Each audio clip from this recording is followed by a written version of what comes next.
दोस्तों, म्यूजिक का आनंद लेने के लिए हर किसी के पास होता है बड़ा एम्पलीफायर या छोटा एम्पलीफायर। आज हम बात करने वाले हैं 4440 आईसी वाले एम्पलीफायर के विषय में। अगर एकाएक आपका एम्पलीफायर ख़राब हो गया है जो कि स्पीकर में आवाज़ नहीं दे पा रहा है, तो हम इस वीडियो में रिपेयरिंग करके जानेंगे कि आखिर एम्पलीफायर का वह क्या चीज़ है जो कि फॉल्ट हो चुका है। ज़्यादातर आईसी ही ख़राब होती है, तो चलिए हम वीडियो के माध्यम से जान लेते हैं कि आखिर आईसी ख़राब कैसी होती है और इसकी पहचान कैसे करें। नमस्कार दोस्तों, मैं हूं धनंजय। बहुत बहुत स्वागत है आपका इस यूट्यूब चैनल पर।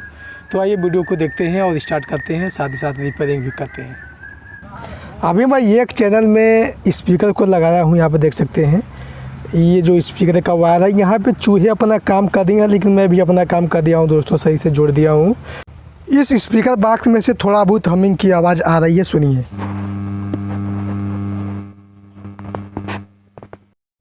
इस एम्पलीफायर के छोटे से यूएसबी बोर्ड में भी सप्लाई आ रही है, जैसा कि देख सकते हैं। आवाज़ भी संकेत कर रहा है, बट वॉल्यूम भी फुल है, लेकिन आवाज़ नहीं दे रहा है। मैंने एक चैनल के साथ 2 चैनल में भी देखा, लेकिन आवाज़ नहीं दे रहा है, जो कि सभी वॉल्यूम फुल हैं। इधर एक प्रॉब्लम और आ रही है कि बहुत ही ज़्यादा ओवर हीटिंग हो रहा है। यहाँ पे जो हमारा 4440 आईसी लगा हुआ है इस बोर्ड में, बहुत ज़्यादा ये हीट कर रहा है। ट्रांसफार्मर बिल्कुल सही आउटपुट कर रहा है, कोई भी दिक्कत नहीं इसमें मैं सप्लाई के माध्यम से इसमें सप्लाई दे दिया था। तो आइए देख लेते हैं अगले स्टेप में। यहाँ हमारा 7805 तो सही है, सब कुछ सही है। आईसी का हीट सिंक प्लेट हीट होता है, लेकिन अभी बहुत ज़्यादा हीटिंग हो रहा है, उसका 2 गुना जो नॉर्मल तरीके से हीट होता है। मैं सीरीज बोर्ड में लगाऊंगा, अगर सीरीज बोर्ड का बल्ब ग्लो करने लगेगा तो समझ लीजिएगा कि आईसी दोनों शॉर्ट है या फिर एक शॉर्ट है। बाकी और स्टेप मैं बताऊंगा कि प्रॉब्लम कहाँ से हो रहा है, क्या दिक्कत है। ये है एम्पलीफायर का मेन वायर, जो कि एसी इनपुट होता है करंट। तो इसको हम लगाते हैं सीरीज बोर्ड में, लगा करके देखते हैं क्या बल्ब ग्लो कर रहा है या नहीं। यह है इसका दूसरा वायर। यहाँ एम्पलीफायर में सप्लाई आ चुका है। इसके बाद हम सीरीज बोर्ड देखें तो यहाँ पर सीरीज बोर्ड का बल्ब जल रहा है, यानी कि आईसी फॉल्ट है। और आईसी फॉल्ट होते हैं, इसको हम कैसे जानेंगे आगे हम इसी वीडियो में आपको बताने वाले हैं। तो आइए जान लेते हैं नेक्स्ट स्टेप। बहुत ज़्यादा हीटिंग हो रहा है ये, जैसा कि मैं पहले बताया। तो आइए मेन एसी सप्लाई प्लेट को हम निकाल देते हैं। यहाँ जो है मेन कैपेसिटर, जो कि पूरी प्लेट में डीसी सप्लाई को ये फिल्टर करता है। तो आइए हम इस पर देख लेते हैं कि कितना वोल्ट इस पर मिल रहा है। हम मेजरमेंट करते हैं, मल्टीमीटर हमारा 20 की रेंज में है, जो कि डीसी पर। यहाँ पर अगर हम देखें तो आप देख सकते हैं इसमें सप्लाई आ रहा है 3 से 4 वोल्ट इसमें आ रहा है, 4.12 के आसपास, जो कि यहाँ पर सप्लाई आना चाहिए 12 वोल्ट।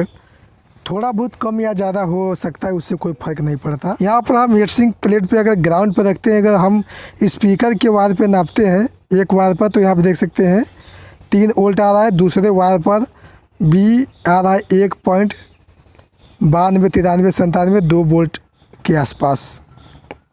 अब हम आईसी के पिन पर सप्लाई को मेजरमेंट करेंगे कि कितना सप्लाई इस पे आउटपुट हो रहा है। देख सकते हैं पिन वगैरह ये हम मापन कर रहे हैं, 4.5 वोल्ट वगैरह वगैरह। यहाँ पे जो डायग्राम है इसके माध्यम से आप देख सकते हैं कि किस पिन पे कितना सप्लाई मिला है डायग्राम में।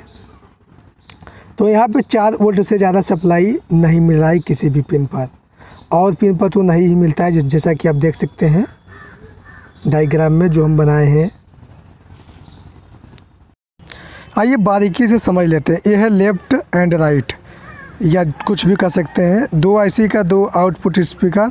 ये जो मैंने अभी मेन कैपेसिटर देखा है, जो कि डीसी पर लगा रहता है ये वाला, तो इस पर 12 वोल्ट मिलता है। अगर 12 वोल्ट मिल रहा है कैपेसिटर पर, तो लेफ़्ट एंड राइट वाले स्पीकर के तारों पर 6 वोल्ट आना चाहिए। 6 वोल्ट एक वायर पर, 6 वोल्ट एक वायर पर। अगर हम दूसरे वाले पिन पे देखें आईसी पर, तो उस पर भी 6 वोल्ट आना चाहिए, 6 वोल्ट आना चाहिए। अब इन दोनों आईसी को हम निकाल करके ये दूसरी वाली हम आईसी को लगाएंगे, जो कि बहुत ही बेहतरीन क्वालिटी का ये आईसी नहीं है। थोड़ी हल्की है लेकिन अच्छा है, कम प्राइस का है। आईसी चेंज करने से पहले हम चारों नटों को स्क्रू ड्राइवर की सहायता से निकाल लेते हैं।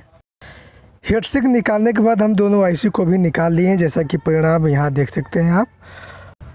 अब हम जहाँ से इस पुरानी वाली आईसी को निकाले थे ठीक उसी जगह ये नई वाली आईसी को हम लगाएंगे और सप्लाई को मेजर करेंगे कि आखिर कितना सप्लाई आ रहा है।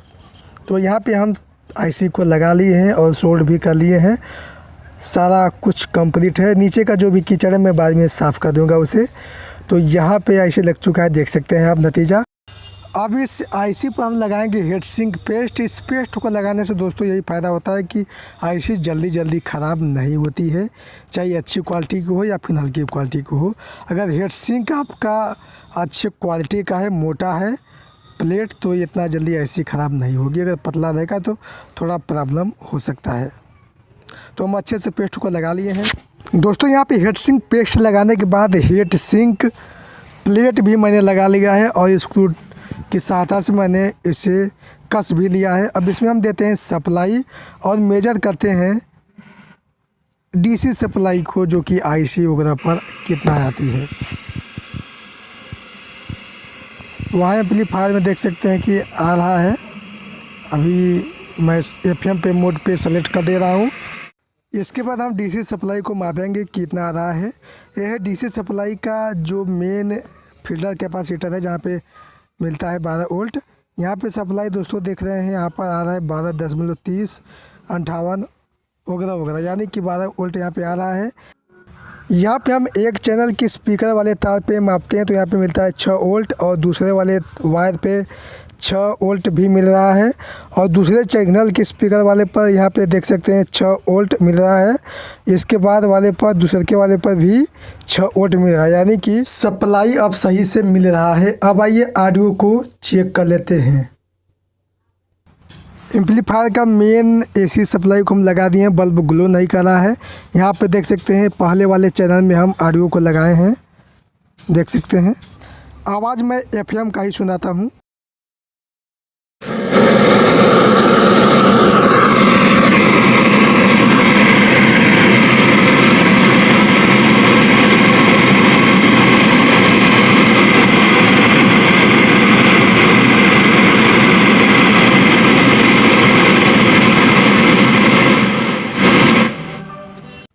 अब हम दूसरे वाले चैनल या आईसी का आवाज़ हम सुनेंगे। अब आइए सुन लेते हैं इसकी आवाज़।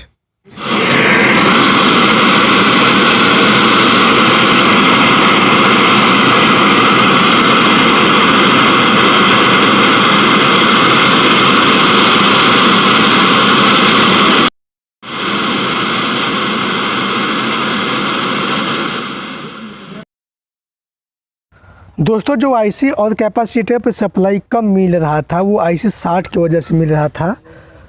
दोस्तों आईसी को ख़राब होने का कई कारण हो सकते हैं, जैसे कि इस छोटे एम्पलीफायर के साथ काफ़ी ज़्यादा वाट का स्पीकर लगा देना, या फिर आईसी ख़राब होने के बाद हीट सिंक पेस्ट को न लगाना और सप्लाई ओवर हो जाना वगैरह वगैरह काफ़ी चांस होते हैं जो कि आईसी ख़राब हो जाते हैं।